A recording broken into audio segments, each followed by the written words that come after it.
Mon beau-père m'a interdit d'assister au dîner de famille parce que je ne fais pas partie de la famille, mais je l'ai fait exclure d'un voyage familial et convaincu ma mère de divorcer de lui. Moi, 17 ans, fille, j'avais atteint ma limite avec Steve, le nouveau mari de ma mère.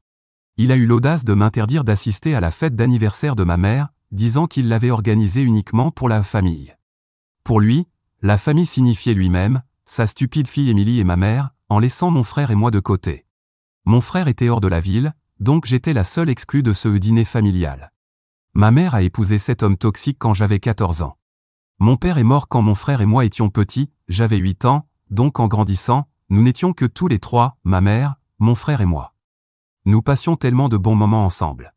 Oui, l'argent était serré, mais nous nous sentions aimés et en sécurité. Peut-être que ma mère se sentait seule, ce qui explique pourquoi, 4 ans plus tard, elle est tombée sous le charme de cet homme.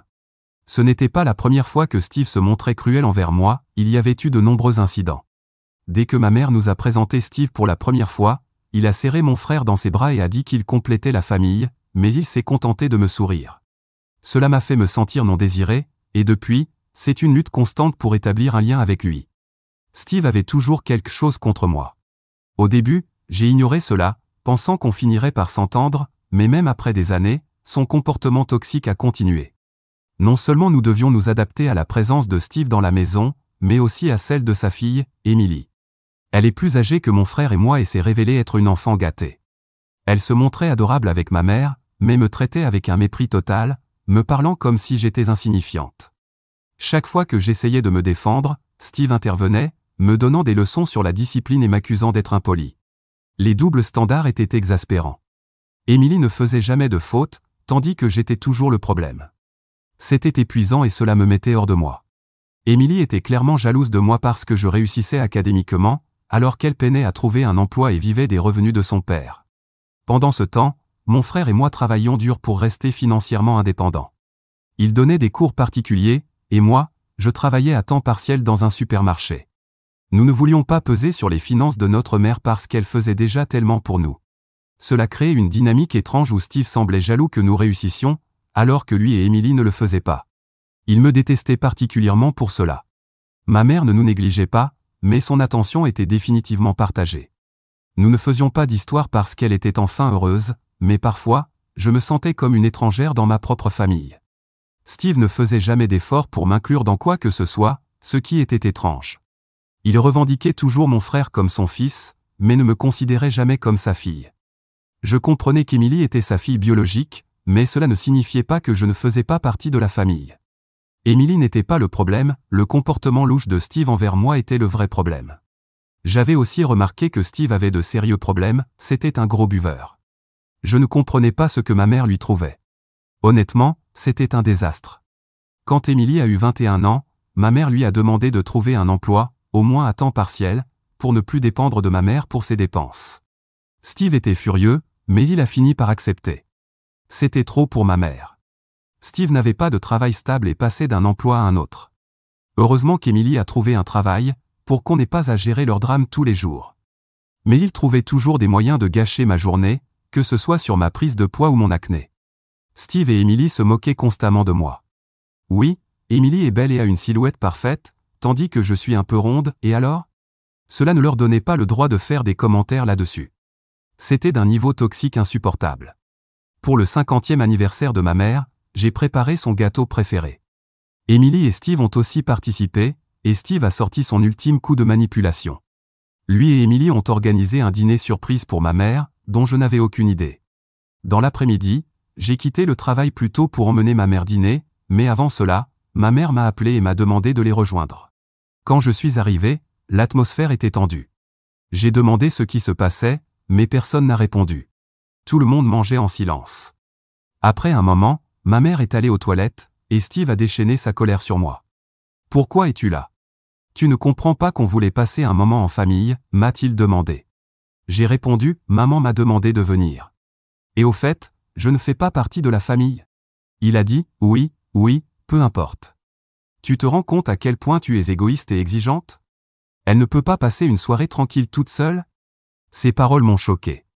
Je veux dire, je n'interrompais pas leur moment en couple, et Émilie était là aussi. Alors pourquoi étais-je la seule à subir sa colère ? J'ai répondu, vous et Émilie êtes sa famille, mais pas moi. Je suis sa fille biologique. Émilie a ajouté, on veut passer du temps de qualité avec maman, alors pourrais-tu partir, s'il te plaît?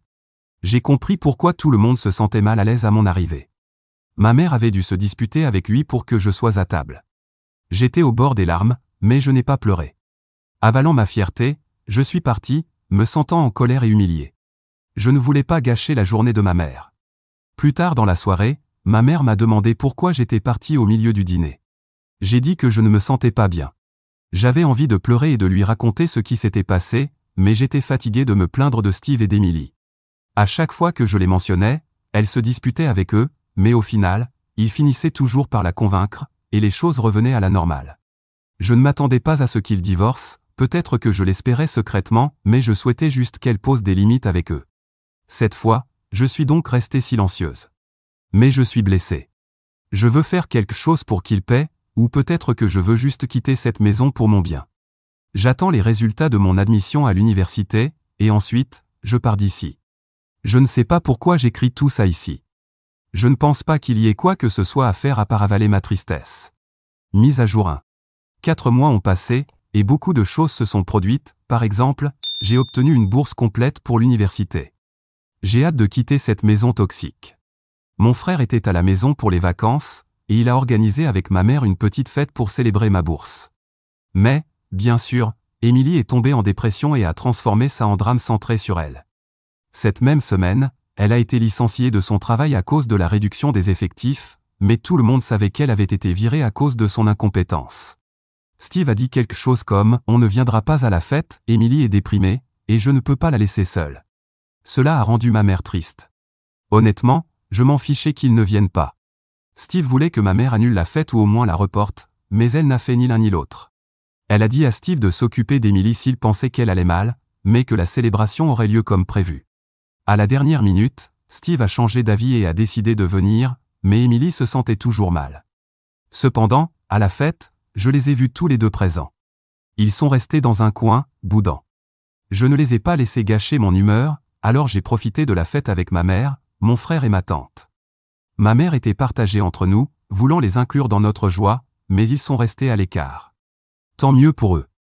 Ma tante et mon frère étaient agacés par leur comportement toxique. Je leur ai raconté ce qui s'était passé au dîner d'anniversaire de ma mère, et ils étaient furieux. Mon frère a proposé un plan de vengeance, un voyage familial pour célébrer ma réussite. Tante Jenna a proposé de couvrir mes frais, mais je lui ai dit que j'avais économisé un peu d'argent grâce à mon travail à temps partiel et que je pouvais payer pour moi. J'ai pris en charge l'organisation du voyage à Las Vegas. Il était temps que Steve goûte à sa propre médecine et voit ce que ça fait d'être exclu. Le lendemain matin, j'ai annoncé que nous emmenions maman en voyage en famille. Steve et Émilie étaient stupéfaits. Steve a demandé, « Que veux-tu dire par vous emmener maman en voyage ?»« Pas nous » a-t-il ajouté. J'ai répondu, « Non, c'est un voyage familial, donc toi et Émilie êtes exclus. » Steve a regardé maman, espérant qu'elle interviendrait, mais elle l'a ignoré et m'a demandé des détails sur le voyage. Je lui ai dit que tante Jenna, mon frère et moi avions tous contribué pour ce voyage. Émilie était furieuse mais n'a rien pu dire. Maman m'a prise dans ses bras et m'a demandé où j'avais trouvé l'argent. Je lui ai dit que je l'avais économisé grâce à mon travail à temps partiel. Maman était en larmes, disant qu'elle était fière de moi parce que j'avais économisé à partir de mon maigre salaire et que j'étais prête à l'utiliser pour payer ses frais de vacances. Steve et Émilie ont dû forcer des sourires devant maman. Après que maman soit partie travailler, Steve est venu me voir et m'a demandé pourquoi ils étaient exclus du voyage. J'ai fait comme si c'était évident et ai répondu, parce que c'est un voyage familial, tu te souviens? Il a soupiré et dit, tu ressens encore de la rancune à propos du dîner. Laisse-moi te dire qu'on est passé à autre chose. On pourrait repartir sur de bonnes bases. Tu vas partir pour construire une nouvelle vie, veux-tu vraiment partir avec de la haine? Utilisons ces vacances pour renouer les liens familiaux, a-t-il suggéré. J'ai répondu, c'est exactement pour ça que je fais ce voyage, pour passer du temps de qualité avec ma famille. Malheureusement, cela ne vous inclut pas, toi et Émilie. Il m'a demandé sérieusement ce qu'il pouvait faire pour être inclus dans le voyage. J'ai dit que rien ne pouvait lui valoir une place dans ses vacances. J'ai remarqué une certaine désespoir chez Steve. Il ne laisse jamais maman seule avec moi ou mon frère, inquiet qu'on puisse la retourner contre lui. Il a raison, c'est exactement ce que je compte faire. Le lendemain matin, tante Jenna est passée et a frotté l'excitation du voyage au visage de Steve. Elle a essayé de le provoquer en disant « N'est-ce pas le paradis des joueurs, Las Vegas ?» Steve a pâli et a simplement hoché la tête. Tante Jenna n'a jamais aimé Steve et a toujours dit qu'elle avait le pressentiment qu'il brûlait de l'argent en jouant, bien qu'il ne l'ait jamais admis. Après le départ de Tante Jenna, Steve et Emily ont créé un drame, affirmant qu'elle et moi étions en train de retourner maman contre lui. Maman a essayé de dire à Steve de ne pas en faire tout un plat, mais il était hors de lui. Il est parti en colère avec Emily, essayant de manipuler maman pour qu'elle annule le voyage, mais cette fois, maman n'a pas cédé. Elle a dit qu'elle partait en voyage, qu'il le veuille ou non. Enfin, maman commence à voir le vrai visage de Steve, et j'espère que ce voyage sera le déclic dont elle a besoin. Elle mérite tellement mieux qu'un parasite toxique comme Steve. Cette nuit-là, maman attendait anxieusement que Steve rentre à la maison pour dîner, mais il n'est pas venu. Pourtant, elle savait qu'il finirait par revenir, où d'autre irait-il? Quand il est finalement revenu, il était ivre et s'est effondré sur le canapé. Cela a permis à maman de voir ce côté horrible de lui. Il a dormi sur le canapé toute la nuit, et à part ses ronflements, ce fut une nuit paisible. Le matin de notre départ, Steve et maman se sont disputés violemment derrière des portes closes. Je n'ai pas pu entendre ce qu'ils disaient, mais les hurlements étaient intenses. Steve est parti en trombe, nous lançant un regard de mépris en sortant. J'ai pris soin de verrouiller ma chambre, je n'allais pas faire confiance à Emily avec mes affaires. En route pour l'aéroport, maman était anxieuse et distraite, encore affectée par la dispute. Je lui ai dit d'oublier Steve et ses habitudes de boisson, il ne pense qu'à lui-même et à sa précieuse Emily. Nous avons ignoré ses messages et appels en colère, sachant qu'il ne ferait que gâcher le voyage pour maman. Ma priorité était de m'assurer que maman passe un séjour paisible, et je suis contente d'avoir réussi. Le voyage était incroyable. Nous avons séjourné au Bellagio, et c'était spectaculaire. Les montagnes étaient à couper le souffle, la piscine était géniale, et nous avons même essayé le célèbre buffet de Las Vegas. Mais le clou du voyage était d'emmener maman au Mob Museum. Elle était ravie d'être là. Tout dans ce voyage était tout simplement incroyable. Sans Steve, sans Emily, juste nous et une tonne de plaisir. Maman le méritait, et je suis tellement contente que nous ayons pu rendre ça possible. Une nuit à Las Vegas, j'ai eu l'occasion de tout raconter à maman sur le drame qui s'était passé. J'ai éclaté en larmes et lui ai tout raconté, les insultes de Steve, les leçons d'Emily, toute l'histoire. Mon frère en avait aussi assez et a dit à maman que nous ne pouvions pas continuer à vivre comme ça. Maman était bouleversée et a dit qu'elle parlerait à Steve, mais elle hésitait encore à le mettre dehors, disant qu'il traversait des moments difficiles à cause de son addiction à l'alcool et qu'elle ne pouvait pas l'abandonner. Pendant ce temps, j'étais impatiente de rentrer pour voir comment Steve et Emily allaient réagir à notre retour. Mise à jour 2. Nous sommes rentrés du voyage, et j'ai tellement de choses à partager. Tout d'abord, nous avons fait en sorte que maman s'amuse pendant son voyage et, surtout, qu'elle ouvre les yeux sur la manipulation de Steve. Nous l'avons convaincu de couper son accès à leur compte joint, car il dilapidait son argent, et qui sait ce qu'il faisait d'autre. À notre retour, nous avons été accueillis par des piles de canettes de bière. Mais le comble, c'était Emily, qui était censée être au travail mais qui était en fait enfermée dans une pièce avec son petit ami. Maman était furieuse et leur a dit de le faire partir immédiatement, nous ne voulions pas d'étrangers dans notre maison. La paix que nous avions trouvée pendant le voyage était brisée, et nous devions à nouveau faire face à ces personnes toxiques. C'est épuisant. Quand Steve a vu maman, il l'a serrée fort dans ses bras. Maman lui a demandé à propos des canettes vides et du désordre qu'il avait laissé. Il a ignoré ses plaintes et l'a embrassée, disant qu'elle lui avait tellement manqué. Ce qui lui manquait vraiment, c'était son argent, je le sais bien. Comme prévu, après seulement 15 minutes, il est parti. Le drame ne s'arrête jamais avec ces deux-là. La maison était en désordre, alors j'ai aidé maman à nettoyer. Emily est sortie pour aider avec un air triste, mais elle n'a rien dit. Puis, quelques heures plus tard, Steve est revenu, titubant, ivre et agressif, déversant des horreurs sur moi et maman. Il a eu l'audace de dire que maman était égoïste et inconsidérée envers Emily et lui. Il a même affirmé que maman était indifférente envers sa précieuse Emily et que je la détestais, ce qui expliquait pourquoi je ne l'avais pas emmenée en voyage. La manipulation émotionnelle a atteint de nouveaux sommets. Emily a éclaté en larmes, affirmant qu'elle aimait maman plus que sa propre mère, mais que maman l'avait trahie et l'avait laissée seule.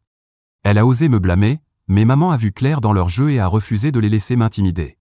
Quand ils ont commencé à m'attaquer, maman est intervenue et leur a dit de reculer ou elle les mettrait dehors. Dans un accès de rage, Steve a fracassé un vase par terre, mais maman a tenu bon. Elle leur a enfin dit de partir immédiatement. J'étais si fier de maman d'avoir trouvé la force de chasser ces personnes toxiques de nos vies. Elle a enfin vu le schéma, ils jouaient toujours les victimes et me blâmaient. Mais ce voyage a montré à maman un côté de Steve et de sa fille qu'elle n'avait jamais vu auparavant. Il faisait toujours semblant d'être heureux et gentil devant elle, mais maintenant, la situation a révélé leur véritable nature.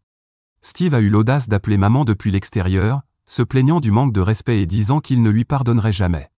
Mais maman est restée ferme, lui disant qu'elle ne les laisserait pas revenir à moins qu'ils ne s'humilient tous les deux et ne me présentent des excuses pour tout, y compris la mort de mon chat. Je n'avais pas mentionné mon chat Toby auparavant, mais c'était un chat que mon père m'avait offert avant de décéder. Il avait été avec nous pendant longtemps, mais Emily disait toujours « Je suis allergique, débarrasse-toi de lui ». Je disais « Pas question, je ne vais pas me débarrasser de mon chat ». Steve devenait tout amer et disait que je voulais qu'Emily meure et que je n'avais aucune conscience. Mais honnêtement, je savais qu'Emily n'était pas allergique, elle ne voulait tout simplement pas de Toby dans les parages. Puis, un jour, quelqu'un a, accidentellement, laissé la porte ouverte, et Toby a été attaqué par un chien. Je sais que c'était Steve ou Emily, mais maman ne me croyait pas à l'époque parce qu'elle était encore manipulée par leurs actes et pensait que c'était juste un accident. Mais Toby ne sortait jamais, c'était un chat calme, je sais donc que ce n'est pas vrai. Maman l'a enfin compris et a vu Steve pour ce qu'il était vraiment, un manipulateur toxique, et je ne pouvais pas être plus fier d'elle d'avoir brisé son emprise. Elle était vulnérable quand elle l'a rencontré, et il s'est jeté sur elle comme un vautour, prétendant être gentil avec nous deux. Mais petit à petit, il a montré son vrai visage, manipulateur, contrôlant et ouvertement abusif. J'attendais depuis si longtemps que maman voie la réalité, et quand elle l'a enfin fait, elle l'a chassé.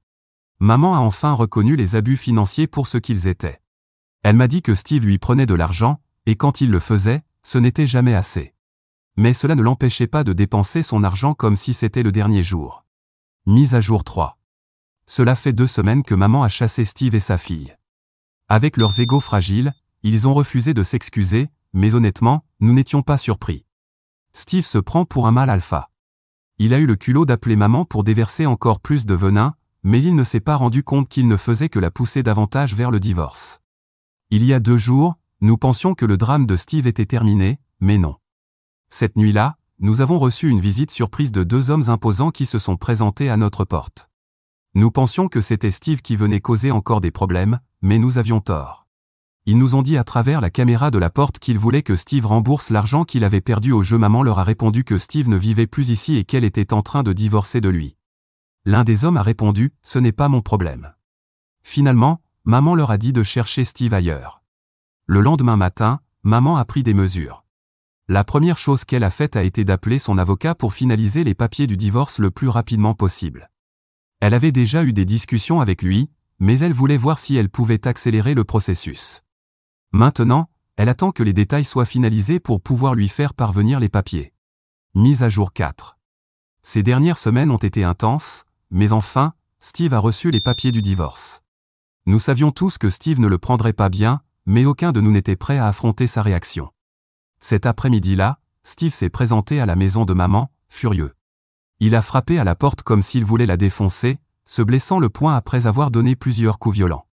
Quand maman a ouvert la porte, il a commencé à crier, disant qu'il ne pouvait pas croire qu'elle voulait vraiment divorcer. Selon lui, il pouvait encore arranger les choses et que le divorce était une erreur.